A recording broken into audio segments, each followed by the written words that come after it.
let's move on to the next one. Vayne and Fiora. Also, let's check that my C drive is not full. Okay, 20 gigs left, so decent amount of videos left. Oh my lord, look at this shit! Look at all these uploads that are gonna happen later. Oh my god. Alright, Vayne and Fiora, part 20 of 148. Welcome, ladies and gentlemen, it is Targran. I'm here once again to talk to you about the lore of League of Legends.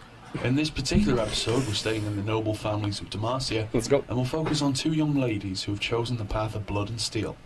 Okay, Fiora I knew is Demacia. Vayne, I wasn't sure if she was Demacia. I felt like Vayne fits more into Noxus based on like how she talks and acts. But hey, maybe she's Demacia, I don't know. Not art and politics. I am of course talking about Fiora Laurent, the Grand Duelist, and Shauna Vayne, the Night Hunter. Wait, what's her name? Shauna Vayne? Talking about Fiora Laurent, the Grand Duelist, and Shauna Vayne, the Night Hunter. I did not know her name was Shauna. That's cool. Valoran was not always a civilized place as it had been. Okay, so see, look at this map.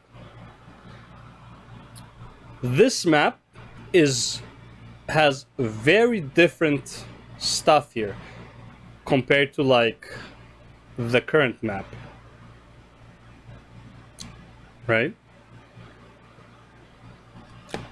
I don't even see Mount Targon or whatever it is. I think like this is supposed to be Mount Garganian, whatever.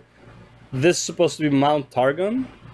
Yeah, New Map is all different. Yeah. Well, this and this remains. Ionia remains. Bilgewater remains. You don't see this part, which is like the, you know, the undead area. Freylord is like this big, and Piltover and Zaun are somewhere here. Also, this lake doesn't exist. The lake is like here, I believe. It cuts the north and the south, and then there's a bridge, which in the bridge is Piltover and Zaun. And then the Shurima Desert is the same. Komungu is supposed to be here, Voodoo Lands. Voodoo Lands, I believe, is supposed to be down here, where the Void is. I mean, it's not really Voodoo Lands, but it's like, that's kind of like the switcheroo happens here. I don't know what Ikathia is, don't remember. And I don't know... Oh, Bendelson Yordle Land? I have no idea where this is in the new map, I didn't notice. But yeah, it's like, there are multiple differences for sure. Which really sucks. I really don't like that they had to change the whole map to fit the story. Like, I'm okay with them changing lore and stuff like that. Did you see new content in League lore yet? I just saw a leak on YouTube. Sorry for my... Oh, no, you're good, you're good. Did I see a new continent in League lore yet? Honestly, I haven't. And it will probably be a few days before I do. Yeah, Shape of the Land is different to an extent, yeah. It'll be a few days before I do see the new content, because I will be just grinding out old lore and then comparing it to new lore. And I also want to see what would be better. Not better, like it doesn't matter too much, but it's like what I think was like maybe a mistake in the lore that they shouldn't have made, or like maybe some changes that I prefer they didn't. You know, just usual content reaction video, right? It's like, oh man, I wish they kept this. Oh man, this looks cool. Thank God they changed this and stuff like that. But yeah, it would be fun to compare the two.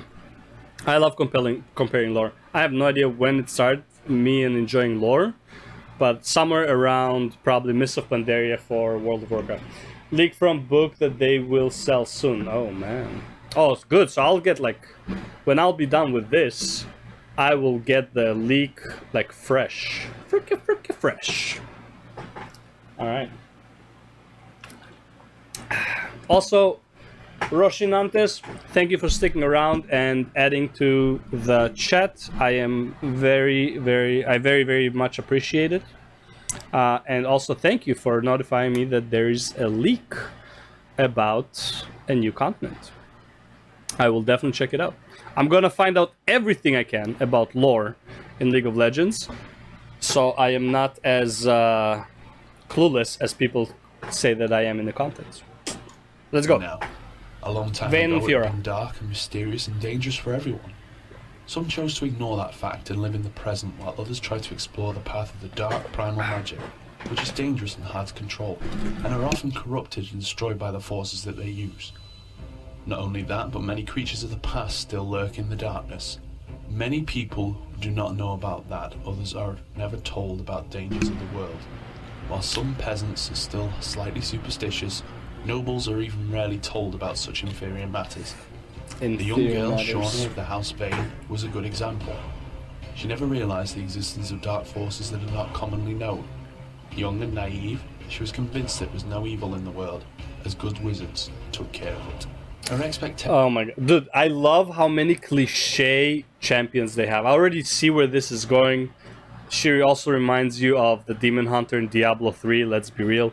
I'm pretty sure Diablo 3 was actually based on Vayne. I'm pretty sure Vayne came before Diablo 3, and they saw it, and they added a Vayne lookalike in Diablo 3. And I'm pretty sure the female Demon Hunter in Diablo 3 is called Vayne. Don't quote me on that, but I am pretty sure. Expectations had brutally met with reality when her family had been attacked by a vicious witch in the safety of their own home. She has somehow tricked guards in the family mansion and entered the house unseen. Before anyone could react, her spells had trapped off all of Shauna's family members. The hag had been torturing them for long hours before finally letting them die, leaving the house without trace. Luckily, the witch did not notice the youngest member of the House Vane hiding in her room. As soon as she felt safe, Shauna had run away from the family house, haunted by the screams of... I'm sorry, but what were they thinking with this skin picture? What is she doing with her left arm? What is that stance? This is a monkey imitation stance? What is going on here? Like, what were they thinking? What is the thought process of this art? of a dying relative. It's so weird. The young girl had been deeply I like the skin, don't get me wrong, but it's like, what's with the shaken by those stance? events, and they've changed her forever. She's lost all love, all mercy that she had. Her only purpose was to avenge her family's death as the last living member. Yep. She started using Vayne as her own name. Using money of her father, she had hired instructors to train her in the art of combat. Bro, this is like Lara Croft right there. Straight up Lara Croft, except like with a vengeance plot instead of exploration plot. And strategy. The young woman was quickly grown to become a fearsome warrior, but instead of making her way to the battlefields as a soldier, she started a personal crusade. Yeah. Her goal was to protect Demacia from darkness lurking in the hearts of men. Okay. She was intended to dispose of those who used dark magic and allow the citizens of Demacia to live in peace. Using old connections of her family, Vayne had managed to gain slight significance as a night hunter, a position that she had forged for herself. I didn't even realize it was Mundo who got struck by an arrow there. Oh, there's like a love letter from Mundo too. Interesting. Magic are often afraid of Vayne coming after them, as her skills and determinations have become almost legendary. That caused her to be approached by summoners of the League not long after its creation. The Night Hunter had been reluctant at first, but then she would accept the offer, not because she wanted to prove anything. She accepted it because she was afraid of the League and how recklessly it was calling champions that had been not only corrupted by dark magic, but sometimes even completely dependent on it. Vayne needed to watch this organization and not allow it to become too dangerous. Fiora Laurent's past has been far less dramatic, but it has not been an easy one either. Despite the impression that some champions in the League give, Demacians are not always using huge swords or spears. Oh man, where's that storyline from? It's so familiar. I know, like, I already know a few animes that have a similar story where it's like, you're like, you know, a boy or girl, whatever, and then your whole family is killed by a demon, and then your whole purpose in life is to kill all demons, and then eventually you kill the last demon. And when you do that, you also die, but then you go back in time, reincarnate, and now you're gonna prevent, like, you have the knowledge from your previous life, and you're gonna save everyone, some shit like that. Like, that's like such a common thread in a lot of animes and manga, and maybe that's where they took it from. I don't know, but it's like it's the thing in like some animes, in reincarnation animes, and but I feel like there was another one, like an actual storyline based on that exact thing, where like you're a noble in the family, your whole family gets killed, and then you spend your whole life for revenge. I mean, it's such a cliche thing, right? Pretty sure it is. It's super cliche. And it's like, and you were like an innocent child, didn't know any fighting skills, whatever. You're super weak, and you just survive by sheer luck, and then you become like, for some reason, the ultimate fucking Avenger. Many noble Iron Man. families solve personal issues with duels. For centuries, fencing and dueling have been basic abilities for most nobles, just like the art of politics. Yeah. Every noble house can name at Oh, least a few. damn. Oh, damn. Let's take a moment to enjoy the view. Yep. Yep, I agree. Okay. Duelists that hail from Oh their god. family. Oh damn. But Oh duelists god. that Oh pass damn. along Oh god. have been always superior to the others. As a child of House Dude, they're really good at drawing thighs. I'm not gonna lie. Like sarcasm, yeah, straight up. Laurent, Fiora had considered herself to be destined for success, glory, and greatness. She had always been doing anything This girl lunges for sure. Nice architecture, yeah. Yeah, the buildings are fantastic. she could to The make blurred first out impression. buildings are great. Her greatest goal was to surpass her own father. I mean, look at this window. Oh my lord. God damn. How did they make it in those times?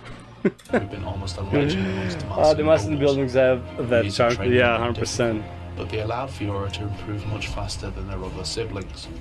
She had been very confident about her own skills and never hesitated to show them off. Is this gonna be a woman empowerment type of character where she was the daughter, but because she's the daughter, she's not like the successor to the family style, so she proves herself that she wants to be even better than her father in this style, and then she actually becomes like the duelist, like unbeatable champion because of an inferiority complex kind of thing, because of sexism and shit. Many have considered that to be a sign of arrogance. Fiora didn't care much for their opinion. All she wanted was to match up with her father, and she was getting closer and closer to her greatest goal. Until he died. Fiora has become famous for many duels that she fought on the streets of Demacia, but also her sharp tongue. She would often face anyone who stood in her way, not only to prove her superiority, but to use an opportunity to train her style. Not only did she duel with her blade, she dueled with her literature skills. It soon turned out that Fiora had picked the wrong she was a role pirate? model when her father had been caught poisoning his opponent's drink Ay, the night before a great ay, duel that had been scheduled even for a long worse. time. This treachery had not only put her father's honor under question, but it also ruined the great reputation of House Laurent. Outraged by her own father, Fiora had challenged him Kill to a him. duel over control of the house. Oh. The duel had not been easy, as he had fought fiercely and brutally. But Fiora had noticed that he had lost much of his old discipline. He still had the technique that made him famous, but none of his own self-control, and he would soon start making mistakes. With a swift move, Man, she took advantage of a guy with Alzheimer's. Thank God they reworked Fiora. Her old ult is so broken. What was her old ult? Was it the Omni Knight Dota ult? 7 strikes where you're invulnerable? Was that Fiora? Don't think any League lore have any sexism? Yeah, okay, yeah, that I thought that's what it was, yeah. I think some of that. Yeah, I think it was 7 strikes. It could be less. Maybe it like increases with the ult level. Don't think any League lore have any sexism. I would say it does, but not in a negative way. It's not necessarily like sexism. It's more like a reason for proving yourself, your own worth, kind of thing, right? Not necessarily like not how you would think about today's sexism, like not like 2022 sexism where it's like, oh, men are in power, women have no rights. Yeah, not that kind of thing, but like, because this is also based on technically medieval times, right? Medieval-ish. So it's like pirates. You don't like, you have the tech, sure, like you have the, you know, whatever, the tech guys and all that stuff, but for the most part, sword and blade, sword and shield, yeah. Now with them being women, yeah, could be. I don't know how their nobility works though. I know Noxus doesn't care. Noxus is all about strength, so it's like male, female doesn't matter. Pirates probably don't care. You actually, yeah, you know what? You might actually be right. Yeah, I can't think of an example where the sexes mattered. I thought Demacia would be the one where it kind of does, because Demacia has like all these like noble houses, and if they're using the context of those times. I read no one is made fun of being okay. Well, not so much even being making fun of. It's more like, you know how like the daughter of the house needs to marry someone else's house in order to prolong the bloodline, keep in the family. Like the daughter doesn't have as much rights as the son, right? If let's say there's a prince and a princess, the prince is the one ascending the throne, not the princess, even if the princess is more qualified, kind of thing. Look down upon, have to prove in themselves. Yeah, that's what I'm saying. So it's like I don't know if that would apply for her house, right? So it's like, why is she trying to prove herself and be better than her father, kind of thing, and take over the house? Like, what got her to be so motivated compared to like her siblings? Or is it because she's a female, or because she's just driven? But it wasn't mentioned, so I'll take it as just she was just driven. Yeah, like I can't just throw sexism at it for like reasons. I'm just using the context of like what the times are supposed to be, right? If they're using that logic, but if they're not, that's also fine. Like it doesn't matter to me. It's an interesting topic overall. She knocked this sword out of her father's hand and demanded him to surrender. Yet Fiora realized that even with her in control, the house's yeah, in this world, I would say strength overall is like superior to everything. Doesn't matter guy or girl. It seems like they avoided that whole like sexism and racism and stuff like that. I feel like this whole world story is basically kind of like survival of the fittest. If you're strong, you're strong. If you're weak, you're weak. Man, woman, doesn't matter. Yeah, I'm totally okay. Like I'm actually, yeah, I would say it's probably a good thing they strayed away from those topics. Yeah. Avoid the politics. Avoid the flaky today's politics. And like, bro, good on them. They foresaw this shit like since 2009 to not go there. That makes sense? Yeah. Yeah. Tainted. She found a new goal. Oh, everyone. Shit. Scola. That she was not only the greatest duelist of Demacia, but the whole of Valoran as well. She will not agree for anything less than worldwide acknowledgement of her mastery in dueling. In order to gain that, she started looking for the best warriors in Valoran, and she soon approached the League of Legends, asking for the opportunity to prove her skills against the best that Valoran has to offer. And that's all that happens to be. Do not worry, next videos are always being worked on. Let us know if you like this video by pressing the like button and adding it to your favourites. I like the button that's like. In the comment section below if you want to show us even more support. You can head over to the Facebook page or follow us on Twitter. If you can't wait for any new episodes, you can always go back and watch all the previous. Alright, cool. Vayne Fiora. Okay, makes sense. Again, but man, I hate that it's like it's very basic lore. It doesn't really delve deep into the champions. Hopefully, like maybe later it gets more, because he will cover all the champions by probably like part 50 or some shit like that. But yeah. Okay, we'll go to the next video after a short break because I need to go help with something real quick. So